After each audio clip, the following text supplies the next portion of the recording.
ভারতে পাকিস্তানি শিল্পীদের কাজ করা নিয়ে রয়েছে ভিন্ন নানা মত, কেউ পক্ষে আবার কেউ বিপক্ষে। পুলওয়ামা কাণ্ডের পর থেকেই ভারতীয় সিনেমায় পাকিস্তানি শিল্পীদের কাজ বন্ধ রয়েছে। জারি করা হয়েছিল নিষেধাজ্ঞাও, যদিও নিষেধাজ্ঞা ভারতীয় সুপ্রিম কোর্টে টেকেনি। এরপরও পাকিস্তানি শিল্পীদের নিয়ে ভারতে কম সমালোচনা হয়নি। তবে ব্যতিক্রম আতিফ আসলাম। বলিউড সিনেমায় তার ডাক আগে এসেছিল, এবার আরেক ভারতীয় সিনেমা গান গাইবেন পাকিস্তানি এই গায়ক। এর আগে জানা যায় লাভ স্টোরি অফ 90s সিনেমার জন্য গান রেকর্ড করেছেন আতিফ। এবার খবর, দক্ষিণ সিনেমায় প্রথমবার গান গাইছেন পাকিস্তানি গায়ক।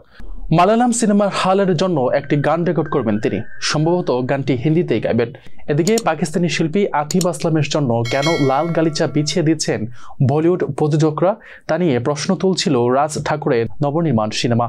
শানার সিনেমা বিভাগের প্রেসিডেন্ট আমিয়া খোপার ফেব্রুয়ারি মাসে বলছিলেন, যে বা যারা পাকিস্তানি শিল্পীদের দিয়ে কাজ করানোর জন্য উৎফুল্ল হয়ে উঠছেন তাদের একবারে নিজের জায়গায় দেখিয়ে দেব। ভারতে পাকিস্তানি শিল্পীদের কিছুতেই বরদাস্ত করব না। দুর্ভাগ্যজনকভাবে আমাদের আবারও একই কথা বলতে হচ্ছে সবাইকে অতীত ঘটনা স্মরণ করানোর জন্য।